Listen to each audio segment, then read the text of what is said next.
찬미 예수님, 오늘 바쁘신데 평일에도 이렇게 여러분들이 이 미사에 우리 교구 전 지역에서 이렇게 참여해 주셔서 감사드립니다. 교황님께서는 2009년 6월 29일부터 시작해서 내년 2010년 같은 날까지 전 세계 교회에서 사제 해를 지내도록 당부하셨습니다. 오늘 우리도 교황님 당부 말씀에 따라서 이 제주 지역 교회에서 사제 해를 시작하는 공식 이 미사를 집전 거행하기 위해서 모여왔습니다. 교황님께서 왜 난데없이 사제 해를 선포하셨을까요? 한마디로 결론부터 말씀드리면 현대 사회에서 가톨릭 교회의 사제직이 상당한 도전을 받고 있기 때문이라고 생각됩니다. 한국 교회는 비교적 성소가 풍부해서 우리가 그렇게 피부로 못 느끼지만 세계 곳곳에서 사제직을 지망하는 젊은이들이 급격히 감소하고 그래서 많은 나라에서 사제들의 평균 연령이 굉장히 높아져서 이대로 가다가는 20년 후, 30년 후에 교회가 과연 어떻게 될까? 미사를 드릴 사제들이 있을까? 그런 염려가 커지고 있습니다. 그런 걱정이 한쪽에 있고, 근데 그뿐 아니라 사제들 자신이 여러 나라에서 상당히 다양한 위기를 겪으면서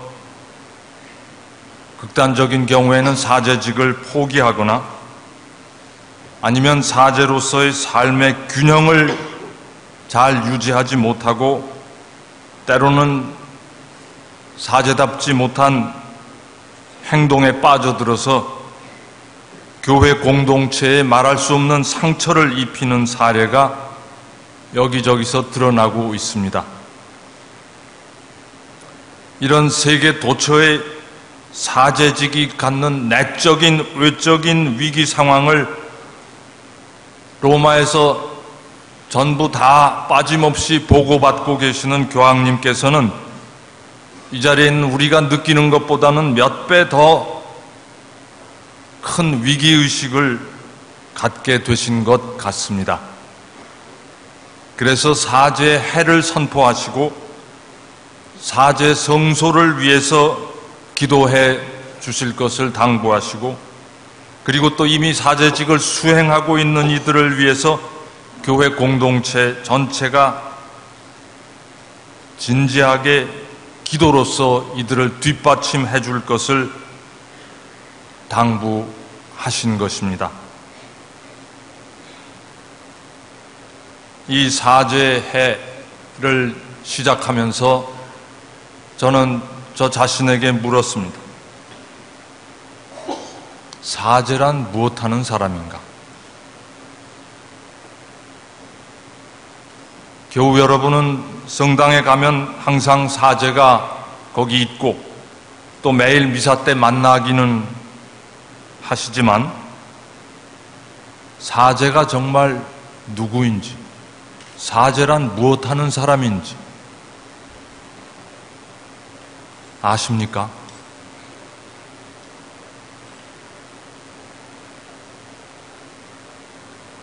신부님들 자신은 또 사제가 누구인지 아십니까?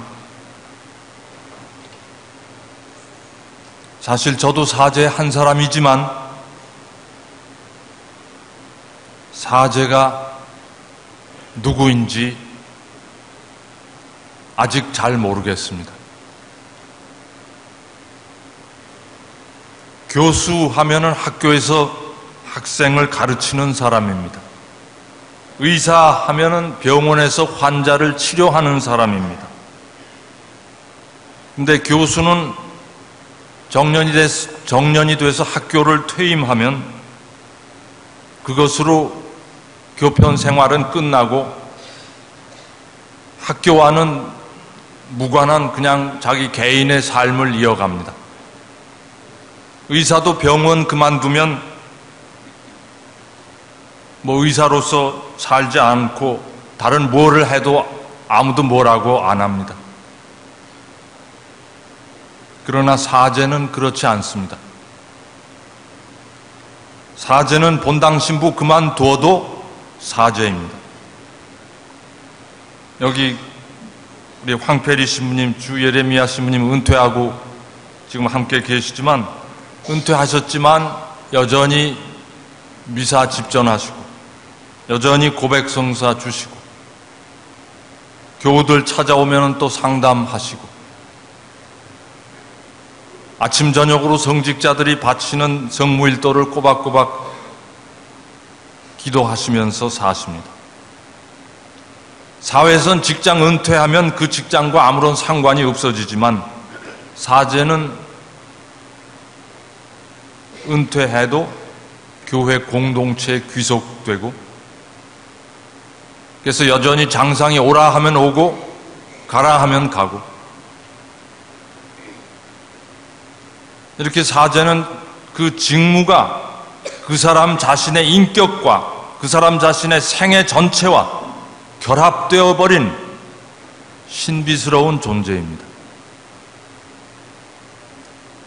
왜 신비스럽냐 하면 사제란 라틴 말로 본래 하면 사체르도스라고 하는데 그 사체르도스라는 말의 의미는 거룩한 것을 취급하는 사람, 거룩한 일을 하는 사람, 거룩한 사람, 그런 의미입니다. 그래서 서품을 받는다는 것은 한 인간이 하느님과 관련된 거룩한 일을 하도록 소임을 받고 그 생애를 그런 의미로 새롭게 시작한다는 의미입니다. 하느님과 관련된 일이란 우리 인간의 가장 심오한 우리 영혼의 내부와 연결되는 일입니다. 세상의 보통 일반적인 직업은 우리의 영혼의 내부에까지 연결되는 것을 요구하지는 않습니다. 건축기사는 건축에 관한 지식과 기술을 동원하면 되는 것이지 그 사람의 인격이나 영혼까지 동원해서 건축할 필요는 없습니다.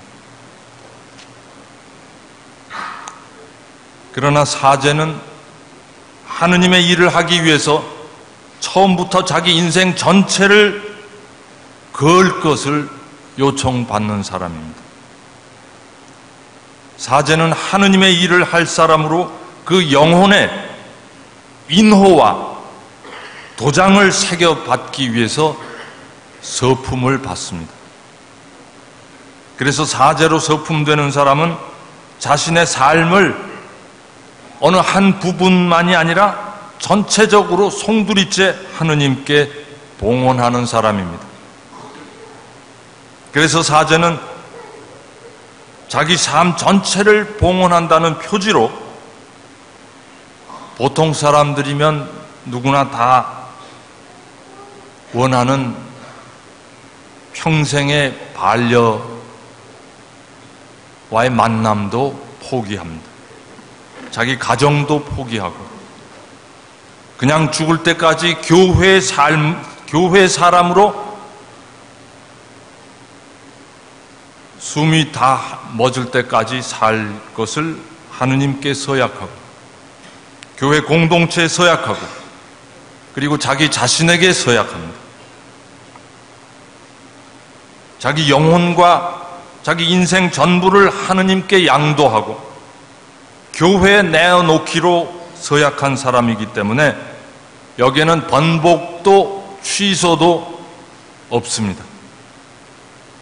임기도 없고 온전히 자기 전 존재를 투신하는 사람입니다. 그런 의미에서 사제여 너는 누구인가? 하고 누가 묻는다면 이렇게 답할 수 있을 것입니다. 사제여 너는 거룩한 사람이다.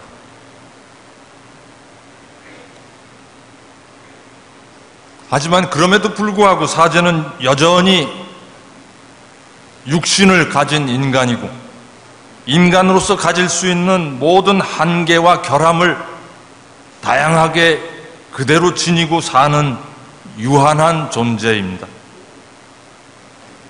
사제들도 여러분들과 똑같이 외로움을 타고 또 칭찬받으면 어깨가 으쓱해집니다. 사랑받으면 영혼의 에너지가 용솟음치고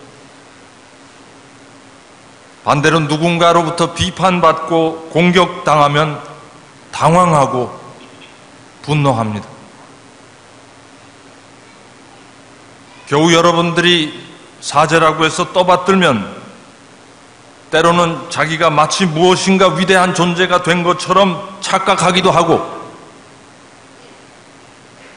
그래서 아무에게나 반말이 튀어나오기도 하고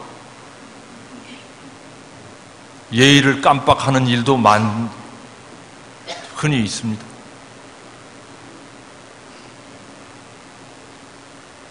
평생을 독신으로 살다 보니까 아내한테 바가지 긁힐 기회도 없고 고부간의 갈등 사이에 끼어서 눈치 볼 필요도 없고 아이들 때문에 속 썩을 일도 없고 그러다 보니까 나이가 들수록 느는 것은 외통수 고집뿐입니다.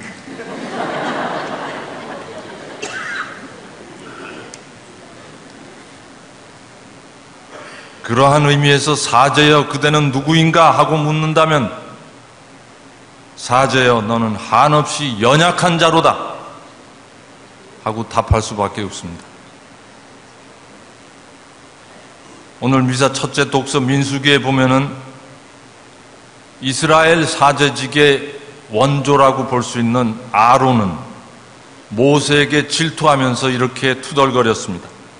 주님께서 모세를 통해서만 말씀하시냐? 우리를 통해서도 말씀하시지 않느냐? 아론은 자기가 형이고 모세는 비록 하느님으로부터 계시를 받기는 하지만 말솜씨도 없어가지고 사람 앞에 나서면 더듬거리고 말도 제대로 못하니까 자기가 대신 나서서 대변인 노릇을 하면서 하느님 말씀을 조리 있게 다 설명해주고 자기가 머리도 더 좋고 능력도 더 뛰어난 사람인데 왜 모세만 백성들 앞에서 지도자로 부각되는가? 이런 데 대해서 시기심이 발동해서 주님께서 모세를 통해서만 말씀하시냐? 우리를 통해서도 말씀하시지 않냐? 하고 불평을 늘어놓았던 것 같습니다. 또 오늘 복음에 보면은 베드로와 제자들이 탄 배가 풍랑을 만나서 고전하고 있을 때 호수 위를 걸어오시는 예수님께서 용기를 내어라. 나다. 두려워하지 마라. 하고 말씀하시니까 베드로는 예수님께 청하면서 이렇게 말했습니다. 주님, 주님이시거든 저더러 물 위를 걸어오라고 명령하십시오. 그래서 물 위를 걷기 시작을 했는데 마침 거센 바람이 불어오는 것을 보고 두려워져서 물에 빠져들기 시작했고, 주님 저를 구해 주십시오 하며 예수님께 도움을 청했습니다. 마태복음사가는 이 이야기를 쓰면서 예수님께서 물 위를 걸으시는 모습을 묘사하는 것은 바닷속에 에집트에서 탈출할 때 그 바다를 지팡이를 쳐서 양쪽으로 갈라놓고 그 사이에 마른 땅을 걸어간 그 모세보다 더 위대한 분이 여기 와 계심을 암시하기 위해서 이 바다 위를 걸으신 예수님 이야기를 소개하고 있습니다. 베드로는 그 모세보다 위대하신 예수님의 영광에 참여하고 싶어서 저도 물 위를 걷게 해주십시오 청했지만 거센 바람이 불어오자 예수님을 믿지 못하고 신뢰하지 못하고 의심과 두려움으로 가득 차서 물에 빠져들기 시작했습니다.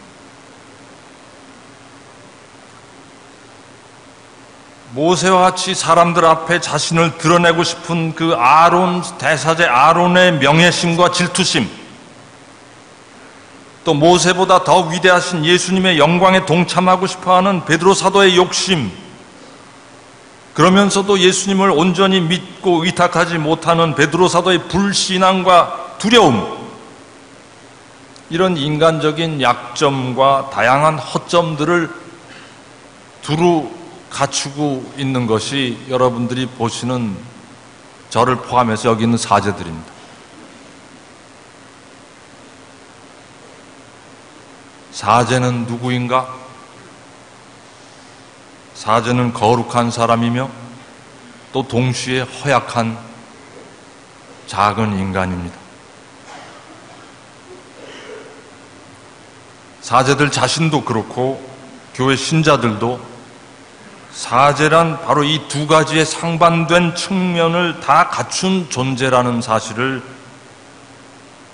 인정하고 수용하면서, 그럼에도 불구하고 거기서 더 도약해서 성장할 수 있도록 사제 자신도 노력하고 또 신자들은 뒤에서 밀어주고 기도해 주어야 할 그러한 관계에 우리는 있습니다. 처음부터 완전한 사제는 없습니다. 스스로 노력하고 또 신자들의 뒷받침과 도움으로 더 훌륭한 사제로 성장해 갑니다.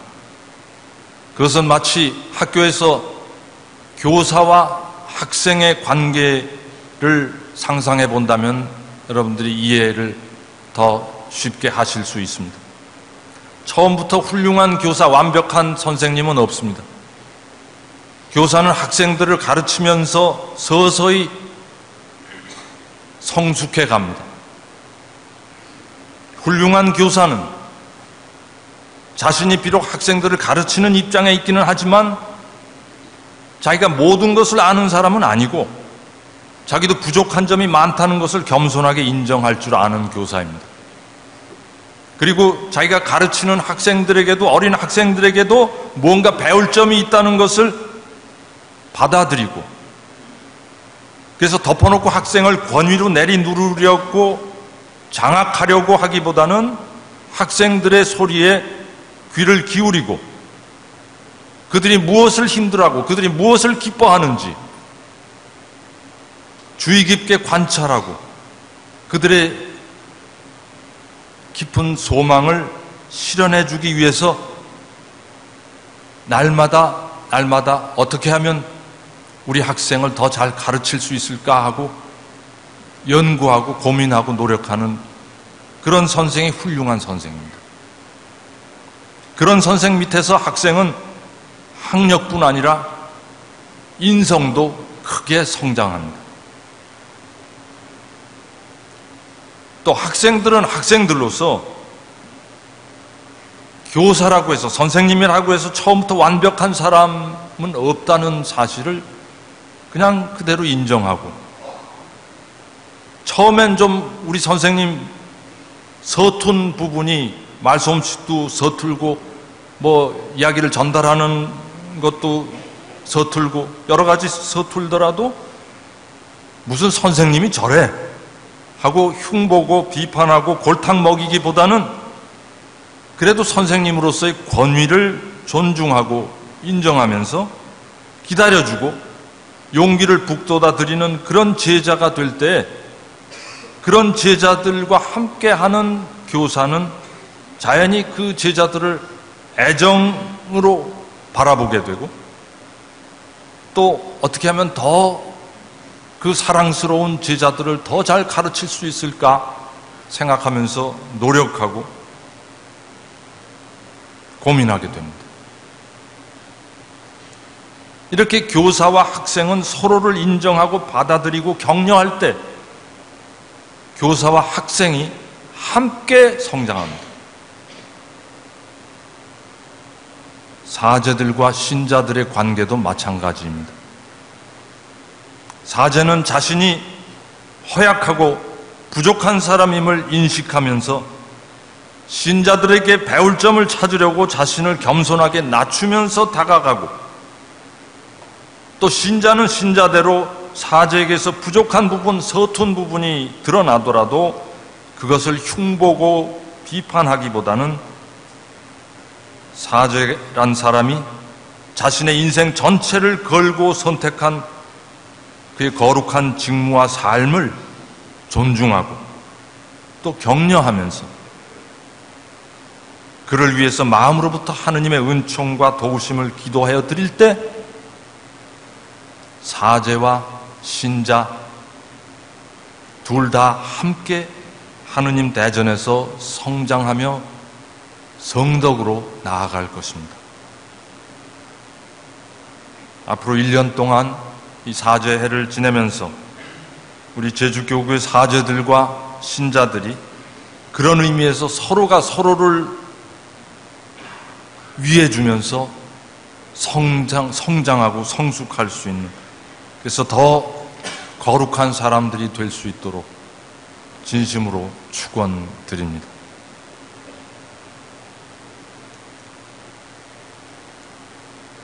교황님께서 이번에 이 사제해를 정하시면서 전대사를 이렇게 허락하셨습니다.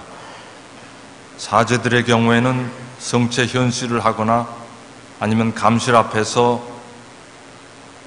아침 기도 또는 저녁 기도 성무일도서를 봉헌하고 고백성사와 영성체로 교황님의 이 사제해에 대한 지향에 따라서 기도하시면 전대사를 얻으실 수 있습니다. 우리 교우분들은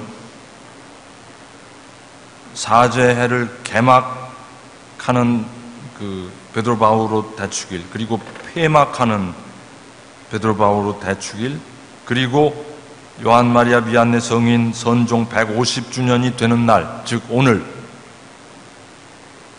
그리고 매월 첫 목요일,